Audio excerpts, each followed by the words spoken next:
दोस्तों नमस्कार, ये है मार्गदर्शन फॉर सिविल सर्विसेज। मैं अनुराग चौधरी। दोस्तों मार्गदर्शन करंट अफेयर्स के अंतर्गत आज की वीडियो में हम सॉल्व करेंगे आगामी प्रतियोगी परीक्षाओं के लिए समसामयिक घटनाक्रम पर आधारित ऑब्जेक्टिव टाइप महत्वपूर्ण प्रश्नों का प्रैक्टिस सेट, जिसमें हम राष्ट्रीय, अंतर्राष्ट्रीय, आर्थिक, खेल खिलाड़ी, प्रमुख व्यक्तित्व एवं स्थान से संबंधित प्रश्नों को कवर करेंगे। तो आइए शुरू करते हैं आज का वीडियो। सभी परीक्षाओं के लिए उपयोगी और महत्वपूर्ण करेंट अफेयर्स के महत्वपूर्ण प्रश्नों का भाग 6। दोस्तों पहला प्रश्न देखिए, ये अर्थव्यवस्था से संबंधित है। इसमें आपसे पूछा गया है कि बुनियादी ढांचे को बढ़ावा देने के लिए वित्त मंत्री निर्मला सीतारमण द्वारा केंद्रीय बजट 2021 में भारतीय रेलवे के लिए कितने करोड़ आवंटित करने की घोषणा की गई है। ऑप्शन है 1 लाख, 1.1 लाख, 1.2 लाख और 1.5 लाख करोड़। तो इसमें से बुनियादी ढांचे को बढ़ावा देने के लिए निर्मला सीतारमण द्वारा जो हमारा केंद्रीय बजट पिछले साल का 2021 में प्रस्तुत किया गया था, इसमें भारतीय रेलवे के लिए 1.1 लाख करोड़ रुपए आवंटित करने की घोषणा की गई। तो ऑप्शन बी आपका सही उत्तर है। अगला प्रश्न है दोस्तों, देखिए शिल्पग्राम महोत्सव 2021 का आयोजन कहाँ किया गया है। ऑप्शन है आपके असम, हिमाचल प्रदेश, उत्तराखंड या फिर सिक्किम में। तो सही उत्तर है दोस्तों, शिल्पग्राम महोत्सव जो है 2021 का आयोजन असम के गुवाहाटी के शिल्पग्राम में किया गया है। और इसके अलावा शिल्पग्राम महोत्सव दोस्तों राजस्थान के उदयपुर में भी आयोजित किया गया था, लेकिन यहाँ पर ऑप्शन जो है शिल्पग्राम महोत्सव 2021 असम के गुवाहाटी में आयोजित किया गया था। अगला प्रश्न है कि 56वां ज्ञानपीठ पुरस्कार 2021 किसे दिए जाने की घोषणा की गई है। ऑप्शन है आपके सुधा मूर्ति, नीलमणि फूकन, दामोदर माउजो और नंबूदरी पादशेखरम। तो सही उत्तर ऑप्शन बी नीलमणि फूकन। दोस्तों नीलमणि फूकन ये असमिया साहित्यकार हैं और 56वां ज्ञानपीठ पुरस्कार नीलमणि फूकन जूनियर को दिया गया है। दोस्तों 1981 में देखिए नीलमणि फूकन को उनके काव्य संग्रह कविता के लिए साहित्य अकादमी पुरस्कार भी दिया जा चुका है। अगला प्रश्न है प्रवासी भारतीय दिवस 2021 की थीम क्या थी या मूल विषय क्या था, आपको बताना है। सही उत्तर है दोस्तों आत्मनिर्भर भारत में योगदान। ऑप्शन सी आपका सही उत्तर है। प्रवासी भारतीय दिवस 2021 आत्मनिर्भर भारत में योगदान, ये 2021 के प्रवासी भारतीय दिवस का थीम था। अगला प्रश्न है दोस्तों अंतर्राष्ट्रीय वित्त निगम यानी इंटरनेशनल फाइनेंस कॉरपोरेशन IFC जिसको कहा जाता है, इसके सदस्यों की कुल संख्या कितनी है। तो सही उत्तर है IFC यानी अंतर्राष्ट्रीय वित्त निगम के वर्तमान में कुल 184 सदस्य हैं और IFC वर्तमान में UNO का विशिष्ट अभिकरण है जिसका मुख्यालय वाशिंगटन DC में स्थित है। तो याद रखिएगा अंतर्राष्ट्रीय वित्त निगम के कुल 184 सदस्य हैं। अगला प्रश्न है दोस्तों बहुत ही महत्वपूर्ण, भारत का नया CDS यानी चीफ ऑफ डिफेंस स्टाफ किसे नियुक्त किया गया है।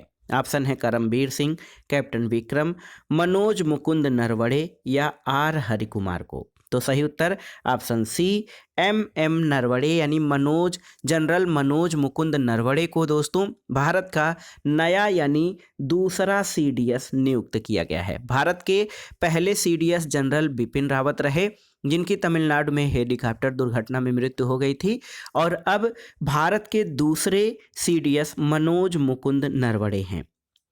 अगला प्रश्न है दोस्तों BB लाल को किस क्षेत्र में योगदान के लिए पद्म विभूषण पुरस्कार 2021 से सम्मानित किया गया था। ऑप्शन है आपके कला, पुरातत्व, जनसेवा या फिर चिकित्सा। तो सही उत्तर है BB लाल प्रसिद्ध पुरातत्व शास्त्री रहे और 2021 में इनको पुरातत्व शास्त्र में या पुरातत्व के क्षेत्र में विशिष्ट योगदान के लिए पद्म विभूषण पुरस्कार दिया गया था। अगला प्रश्न है दोस्तों विश्व उपभोक्ता दिवस यानी वर्ल्ड कंज्यूमर डे 2021 की थीम क्या थी। सही उत्तर है टैकलिंग प्लास्टिक पोल्यूशन। देखिए बहुत ही महत्वपूर्ण है दोस्तों टैकलिंग प्लास्टिक पोल्यूशन, ये विश्व उपभोक्ता दिवस 2021 की थीम थी और आप जानते हैं कि हम प्लास्टिक के जो खराब प्रभाव हैं या दुष्प्रभाव हैं उनसे बचने के लिए प्लास्टिक के प्रभाव को, प्लास्टिक प्रदूषण को कम करने के लिए प्रयासरत हैं। और इसी दृष्टि से विश्व उपभोक्ता दिवस 2021 की थीम भी टैकलिंग प्लास्टिक पॉल्यूशन रखी गई थी। अगला प्रश्न है दोस्तों, किस खेल के प्रसिद्ध कोच तारक सिन्हा का नवंबर 2021 में निधन हो गया था? ऑप्शन है आपके फुटबॉल, बेसबॉल, क्रिकेट या फिर निशानेबाजी। तो सही उत्तर क्रिकेट। दोस्तों, तारक सिन्हा जो कोच रहे ये दिल्ली में सोनेट क्रिकेट क्लब चलाते थे और इनका निधन नवंबर 2021 में हो गया। दोस्तों, शिखर धवन, आशीष नेहरा, आकाश चोपड़ा, मनोज प्रभाकर आदि जो खिलाड़ी रहे इन्हीं के जो है कोचिंग से निकले हुए हैं, यानी सोनेट क्रिकेट क्लब से प्रशिक्षण पाए हुए शिखर धवन, आशीष नेहरा आदि हैं। अगला प्रश्न है दोस्तों, बिहार के पैरा खिलाड़ी प्रमोद भगत किस खेल से संबंधित हैं जिन्हें हाल में मेजर ध्यानचंद खेल रत्न अवार्ड मिला है? तो सही उत्तर है दोस्तों, बिहार के पैरा खिलाड़ी प्रमोद भगत पैरा बैडमिंटन से संबंधित हैं। इनको मेजर ध्यानचंद खेल रत्न पुरस्कार से सम्मानित किया गया है। अगला प्रश्न है, एक महत्वपूर्ण पुस्तक है लोकतंत्र, राजनीति और धर्म। इस पुस्तक के लेखक कौन हैं? ऑप्शन है वेंकैया नायडू, चिदानंद राजघट्टा, असीम चावला या फिर डॉक्टर ए सूर्यप्रकाश। सही उत्तर है option D, doctor A Suryaprakash की पुस्तक है लोकतंत्र, राजनीति और धर्म। दोस्तों, डॉक्टर ए सूर्यप्रकाश वरिष्ठ पत्रकार और स्तंभकार रहे हैं और इनकी महत्वपूर्ण पुस्तक है लोकतंत्र, राजनीति और धर्म। अगला प्रश्न है दोस्तों, लवलीना बोरगोहेन को किस अभियान या योजना कार्यक्रम का ब्रांड एम्बेसडर असम सरकार द्वारा बनाया गया है?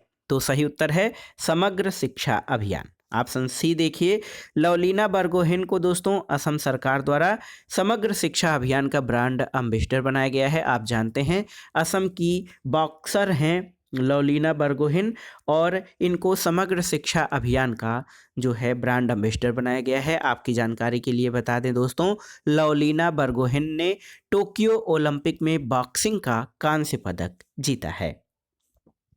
अगला प्रश्न है, गणतंत्र दिवस 2022 में शामिल होने के लिए भारत ने निम्न में किसे आमंत्रित किया है? देखिए, जो बाइडेन, ब्रिक्स देश, चंद्रिका प्रसाद संतोखी या मध्य एशिया के 5 देशों के राष्ट्रपति। तो उत्तर तो मध्य एशिया के 5 देशों के राष्ट्रपति पर आधारित है, ये ही उत्तर होना चाहिए था। लेकिन दोस्तों, कोविड-19 के चलते किसी भी राष्ट्राध्यक्ष को या चीफ गेस्ट को 26 जनवरी 2022 में या गणतंत्र दिवस समारोह में सम्मानित या आमंत्रित नहीं किया गया है। तो यहाँ पर देखिए, किसी को भी 2022 में मुख्य अतिथि के रूप में जो है आमंत्रित नहीं किया गया। अगला प्रश्न है दोस्तों, देखिए, राशन आपके ग्राम योजना की शुरुआत किस राज्य ने की है? ऑप्शन है उत्तराखंड, पश्चिम बंगाल, मध्य प्रदेश और गोवा। तो सही उत्तर है मध्य प्रदेश। दोस्तों, मध्य प्रदेश सरकार द्वारा लोगों को राशन यानी अन्न उपलब्ध कराने के लिए राशन आपके ग्राम योजना की शुरुआत की गई है। अगला प्रश्न है, 22वां हार्नबिल फेस्टिवल यानी 22वां हार्नबिल महोत्सव 2021 का आयोजन किस राज्य में किया गया है? ऑप्शन है मणिपुर, नागालैंड, मिजोरम या फिर त्रिपुरा। तो सही उत्तर आप जानते हैं दोस्तों, नागालैंड में हार्नबिल महोत्सव का आयोजन किया जाता है। नागालैंड की राजधानी कोहिमा है और कोहिमा में हार्नबिल फेस्टिवल मनाया जाता है। तो सही उत्तर है 22वां हार्नबिल फेस्टिवल 2021 नागालैंड में जो है आयोजित किया गया। अगले प्रश्न पर आते हैं दोस्तों, निम्नलिखित में से किसने पहली गैर जीएम यानी आनुवांशिक रूप से संशोधित शाकनाशी सहिष्णु चावल की किस्में विकसित की हैं? तो सही उत्तर है भारतीय कृषि अनुसंधान संस्थान। ये बहुत ही महत्वपूर्ण है दोस्तों, भारतीय कृषि अनुसंधान संस्थान द्वारा जो है पहली गैर जीएम यानी आनुवांशिक रूप से संशोधित शाकनाशी सहिष्णु चावल की किस्में विकसित की गई हैं। अगले प्रश्न पर आते हैं, CRISP-M। देखिए, क्रिस्प एम टूल, ये देखिए बहुत ही महत्वपूर्ण है। क्रिस्प एम टूल निम्नलिखित में से किससे संबंधित है? तो याद रखिएगा मनरेगा जो महात्मा गांधी राष्ट्रीय ग्रामीण रोजगार गारंटी योजना है, मनरेगा के तहत भौगोलिक सूचना प्रणाली यानी जीआईएस आधारित वाटरशेड योजना में जलवायु सूचना का एकीकरण करने के लिए क्रिस्प एम टूल विकसित किया गया है। अगला प्रश्न है दोस्तों, Indian innings the journey of Indian cricket from 1947 नामक पुस्तक के लेखक कौन है? ऑप्शन है आपके देखिए अंजू भाभी जॉर्ज, रवि शास्त्री, अयाज मेमन या दिनयार पटेल। तो सही उत्तर है अयाज मेमन। दोस्तों अयाज मेमन प्रसिद्ध खेल लेखक और पत्रकार हैं और इनके द्वारा लिखी गई पुस्तक है Indian innings the journey of Indian cricket from 1947। इस वीडियो का 19वां प्रश्न है दोस्तों, ये जो प्रैक्टिस सेट हम सॉल्व कर रहे हैं, किस राज्य ने भारत का पहला प्रमाणित जैविक फल कीवी लॉन्च किया है? ऑप्शन है हिमाचल प्रदेश, अरुणाचल प्रदेश, मध्य प्रदेश या उत्तर प्रदेश। तो सही उत्तर है अरुणाचल प्रदेश, ऑप्शन बी आपका सही उत्तर है। दोस्तों अरुणाचल प्रदेश ने भारत का पहला प्रमाणित जैविक फल कीवी लॉन्च किया है। अगला प्रश्न है दोस्तों, और इस प्रैक्टिस सेट का आखिरी प्रश्न है कि कोलिंस डिक्शनरी ने किस शब्द को वर्ड ऑफ द ईयर 2021 घोषित किया है? यहाँ पर देखिए वैक्स, वैक्सीन, पैंडेमिक या एनएफटी। तो सही उत्तर ऑप्शन डी एनएफटी, जिसका फुल फॉर्म होता है नॉन फंजिबल टोकन्स। दोस्तों एनएफटी को कोलिंस डिक्शनरी द्वारा वर्ल्ड ऑफ द ईयर 2021 घोषित किया गया है। तो ये था आज का प्रैक्टिस सेट। इसमें हमने समसामयिक यानी करंट अफेयर्स के 20 महत्वपूर्ण प्रश्नों को सॉल्व किया जो आपके आगामी परीक्षाओं के लिए बहुत ही महत्वपूर्ण है। तो आप इन प्रश्नों को तैयार कर लीजिएगा। वीडियो आपको कैसा लगा हमें कमेंट बॉक्स में ज़रूर बताइएगा। वीडियो को लाइक करें, शेयर करें और इस चैनल मार्गदर्शन फॉर सिविल सर्विसेज को सब्सक्राइब करें। वीडियो देखने के लिए धन्यवाद दोस्तों, नमस्कार।